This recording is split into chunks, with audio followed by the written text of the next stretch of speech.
This is the hardest challenge I've ever attempted, spending over 100 hours, nearly 1,000 deaths, and 40 streams to beat Terraria's hardest difficulty, melee only. Some people say melee is the best class in the game, but after this run, I 100% disagree. In pre-hard mode alone, I spent 200 plus attempts on the Eater Worlds, and over 170 attempts on Skeletron. Melee just sucks because you have to get up close to attack an enemy. However, every boss in For the Worthy does an insane amount of damage. With everything being said, is it even possible for someone like me to beat this challenge before I go insane? No! Opposed to other runs, this time I got to keep my copper short sword because it's a melee weapon. Wait, did I just throw it at— Quickly, I'd like to say, if you're enjoying this video, please consider subscribing because it's free and you probably won't see my videos again otherwise. Okay, back to the video. Oh look, it's my first death of the run. That's the first death of the playthrough. Eventually nighttime hit, and I created a definitely not scuffed contraption to kill zombies. Bro. My other invention was probably best left untouched. 0 brain cells. Up next is the demonized turn at mauling me. I think I was starting to go insane. Knick-knack, the patty back. I then had an encounter with an angry neighbor. Not that game, I meant the slime. It's a purple slime! It's a big purple slime. He's a panda. You're a panda. What are you gonna do, big guy? Sit on me? Whoa, that slime is big. I then started my own bowling company. After creating a skyscraper, 2 blue bandits went after my precious Wyatt. Match with Wyatt and you get the wrap.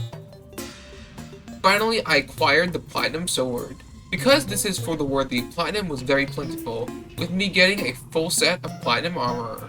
I was having a legendary mode experience. Come on, son of a... Also, I forgot to mention, I found a new weapon being a Bat, which does massive damage. Next, I made a potion farm, starting my own personal drug empire. After traversing the corruption, I instantly died to the jungle. I then turned into a ninja from BTD6, gaining the katana. For the Worthy really started to get to me, so to help save face, I built a giant magma structure, being a ramp across the corruption, completely dodging the biome. Then, to completely obliterate my plans of crossing, slime started plummeting from the sky. After killing enough slimes, the king slime finally spawned. My potion farm wasn't nearly big enough for this boss, because on For the Worthy, the king of slime is massive.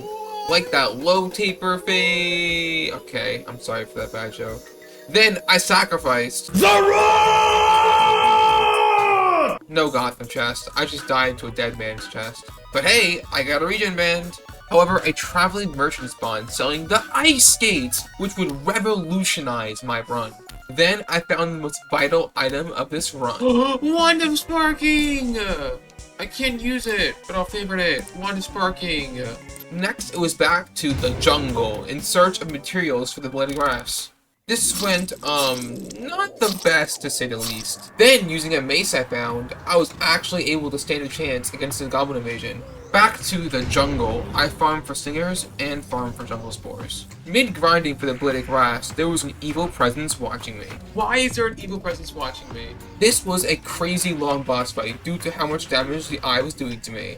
So I had to use my flaming mace against the boss. I also used magical mirror spam because I still didn't have my arena set up. Then I got super lucky with a fallen star hitting the eye.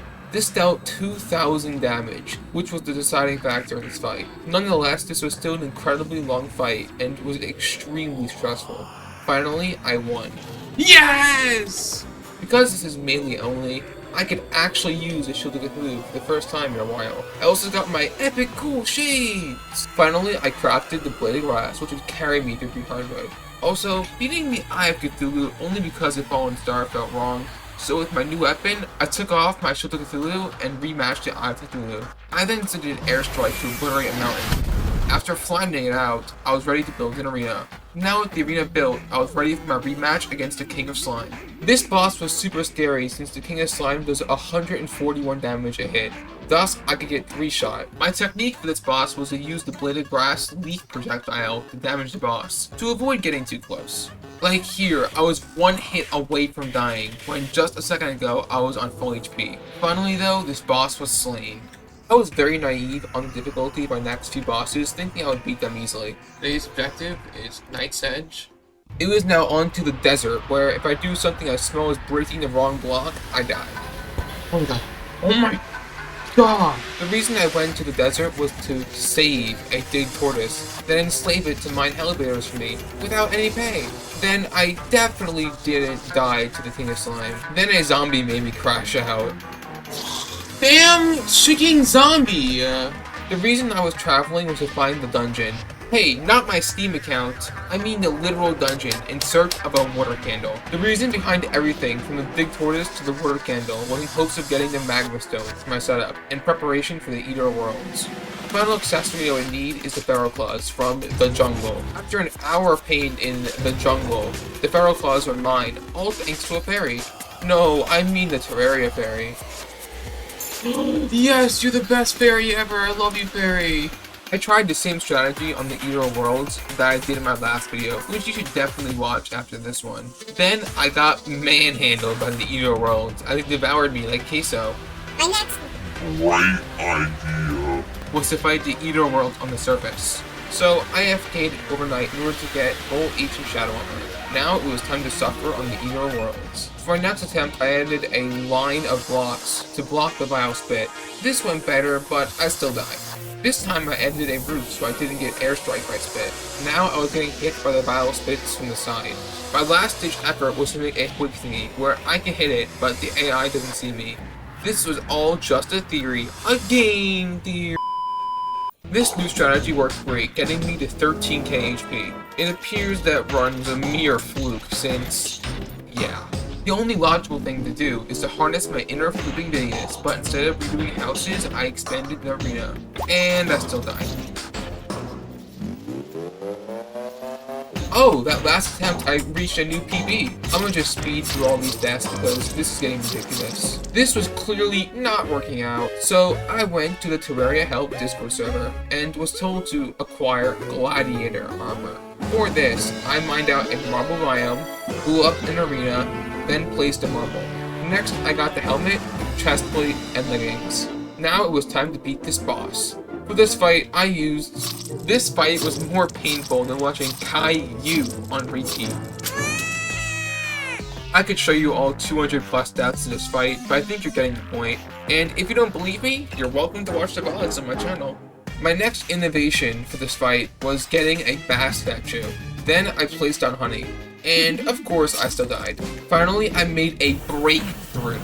In the Terraria Help Discord server, I was told walls prevent the vile spit, rendering my entire contraption obsolete. Thus, it was time to kickstart my walling company again. Even with this breakthrough, I was still losing, but for the first time, this fight felt possible. So I decided to expand the arena, unlocking my inner bot the builder. At last, I was finally ready to slay this boss. For this fight, I used all my buffs, honey, a sharpening stone, and bass statue. My strategy was to be as passive as possible, constantly healing, while also killing the little worms. Whenever I killed the head, an Eater of Souls would spawn, so I tried to target the tail as much as possible. When I did kill the head, I would target the Eater of Souls instantly. Finally, after a 6-minute long fight, the Eater of Worlds was defeated. Yes! Yes! Yes! Oh my god! I'm shaking! I'm shaking! I had 90 deaths before I started this boss, by the way. After defeating the evil worm, I was able to mine Hellstone. With this, I got the volcano and molten armor, with me looking like that lava dude from Moana. Besides the new drip, I was pulling a Fortnite build battle with this arena I was formulating. With this, I was ready to fight Skeletron. And I'm beginning to think about this game. Just a hunch. How did you know? Hunch. Then I used my superpower and manifested for the Shark Beak necklace. Gotta manifest me again. I manifested. Yes! Manifestation worked. I had a run-in with Skeletron again. Yeah, he ate my ass. Eventually, I gotta run to second phase. Don't worry, I made sure to choke. You're not that guy, pal. Trust me. You're not that guy. Watching these clips back, it's honestly annoying me because there was a ton I could have done here. There's nothing I could have done there. You know what? Skip this talking. I'm gonna just do a death montage. I personally love his death. What? At this point, I felt like Johnny Appleseed, but instead of planting apple seeds, I was planting tombstones. The entirety of Stream 8 was a disaster. I mean, I did get a sick ladder mate. Stream 9 was met with the same fate. On Stream 10, I was getting the second phase every attempt. It was only a matter of time until I beat Skeletron. Stream 11 sucked, and Stream 12 wasn't any better. I think I was starting to go insane. Saying the Bible. It's gotta like say, take the holy water and throw it on John Pork. Oh, John Pork's calling! Oh my god, is he gonna answer? Oh, he didn't answer! Now I had gone completely insane. But maybe that's a good thing, because only an insane person would spend 200 plus attempts on the Ether Worlds, and only an insane person could spend over 100 attempts on Skeletron and not give up. Now it was time to defeat Skeletron. For this fight, I used the Blade of Grass for its range and swapped between my regen band and Sharktooth necklace. And if you were wondering, yes, I was still going insane. John Pork! Oh, it's John Pork! Run! It's John Pork! Hide! Oh, it gets worse. Clock it, clock it, clock it, clock it. Then I turned into DJ Khaled. Tell him to bring out the whole ocean. No. Please shut up. My strategy for second phase was to attack the Darkcasters, but not focus too hard to the point where Skeletron's skull kills me. Towards the end of the fight, I realized on this rate I wouldn't beat Skeletron in time, so I had to risk it all and get up close to my volcano. Finally, I won. Yes! Yes! Yes! Yes! Dungeon was unlocked, and I was able to get my hands on the Mermasma and Cobalt Shield. Finally, I achieved my Stream 2 goal, crafting in the Night's Edge. On the bright side, it was time to try out my new weapon on Deerclops. For this fight, I led Deerclops in my arena, because I didn't want to make a whole arena just for one boss. I used the same dodging from Master Mode in my mage video to destroy this boss. After the fall of Deerclops, my eyes were set on Queen Bee, so I updated an imp statue overnight for banners for the Wall of Flesh. I woke up to over 1,000 banners, which was pretty funny, not gonna lie. Talk about overkill. In preparation for hard mode and the mech bosses, I decided to expand my arena. I did this via bombing, mining, and building an arena. I also expanded the arena above ground. Now it was time for my final boss before the Wall of Flesh, being the Queen Bee. Because I got the Night's Edge, I thought I would easily win, but I forgot that I still take insane amounts of damage, so I got cooked. I tried this boss above ground, which I don't recommend. I was now ready to beat this boss. For this fight, I used my Night's Edge with buckets of honey for healing. I was actually able to stand a chance this time because I expanded the arena to 4 layers instead of 2, really allowing me to make full use of my Skeletron mobility. Finally, after a long, hard-fought battle, I lost. Come on! I bet you thought I was gonna win. But nope, I lost by 300 HP. An hour of attempts later, I beat it. From this, I got an upgrade to my Sharktooth necklace, being the Stinger necklace. I then spent a few hours building a hell platform for the Wall of Flesh. And the wall ate me alive, just like Nikocado Avocado eating spicy noodles. I was jamming to music while making this arena. Finally, the arena wasn't finished. No, I kept dying. Okay, finally the arena is done. Well, step 1 that is. Step 2 is to bomb the ceiling because it was too low and didn't allow me to dodge lasers. With the arena finished, I was now ready to take on the Wall of Flesh. This devastating loss sucked harder than when XQC got mated in 6 by voice critical. Exactly what we practiced for. Yes! Bang! It was now time to sacrifice the guide to the Terraria gods and get rewarded with a giant flesh wall chasing me. For this fight, I kept using my Knight's Edge. Also, if anyone has any suggestions on what I should talk about during these boss fights, please leave them in the comment section below, and while you're at it, consider subscribing, because It takes just 1 second out of your day to support me creating these videos, which take hundreds of hours to produce. Also, if I hit 100 subscribers by the end of the year, I'll get every item in Terraria, which will take me nearly 1,000 hours. Anyways, with all that being said, I can finally explain the fight. I made use of the bombed out arena to dodge the lasers, and dodging the hungries was easy, with the correct spacing. And with that, I was finally able to slay the wall of flesh. My first hardmode weapon I wanted was the Shadow Knife, since the flint requires breaking demon altars, which spawns the pirates. So I had to summon a goblin army, which is quite ironic considering how much I despise this event. After only a few deaths, first try I got the Shadow Knife. I then got godly on the Shadow Knife. I also killed the wall of flesh 8 times, but finally got the warrior emblem. I'm gonna just skip the mining part of hard mode because TS boring, you're welcome. I finally got a full set of titanium armor, which actually gives a decent buff of defense.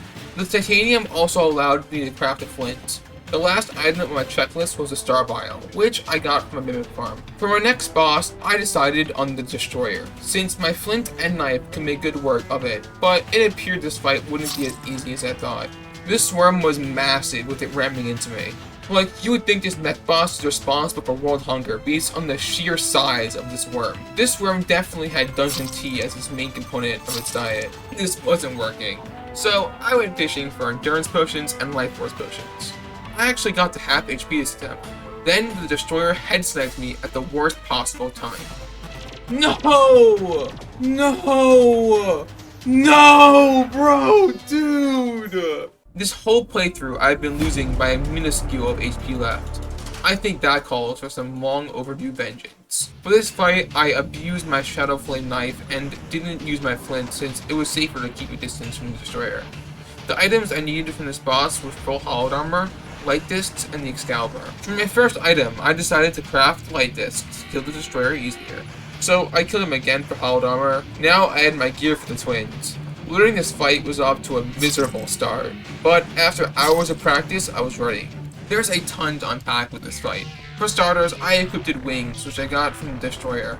For this fight, I targeted Spasmodism first, by getting it to second phase. For this part, I counted to 4 on the dashes until he would spew out his curse flames. Counting really helped me to keep a good distance when he was about to use his curse flames on me, but also to stay close during his dashes. So, it's official! Stay in school because math makes you better at Terraria.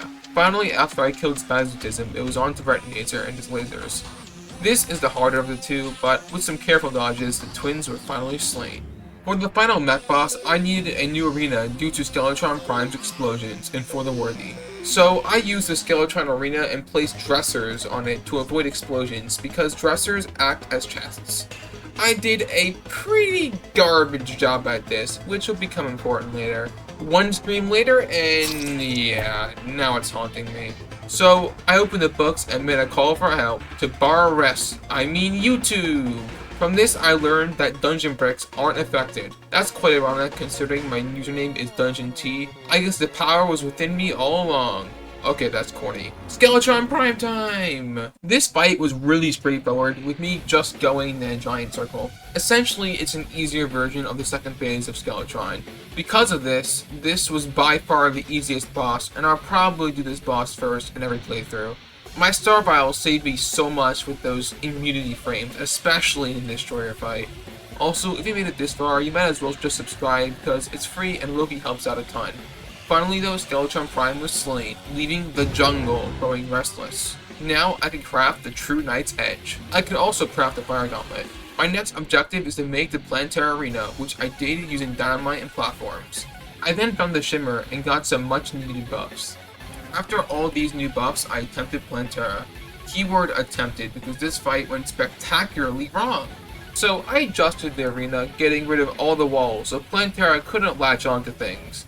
I also built a life fruit / Plantera bone farm. One problem I encountered is how Plantera was enraged, so she would dash at me, which was an issue. So to counteract this, I placed honey. No, not the scam, I mean honey blocks to make a jungle biome. Once again, I was ready to take on the giant angry plant. This was honestly one of my favorite fights this playthrough due to the insane dodges I pulled off. Phase 1 was a piece of cake, with me using the light discs to shred the plant, just like cheese in a cheese grater. Phase 2 was insane, with the plant getting super close to attacking me on multiple occasions. Like, I went face to face with her and just dodged her like Neo in the Matrix. Or like here, where I pulled off some insane dodges for my skill level. After all these insane plays, Plantera was defeated. Yes! Yes! Yes! Now it was time for dungeon exploration. Speaking of exploring, you should explore your way down to the subscribe button, for real.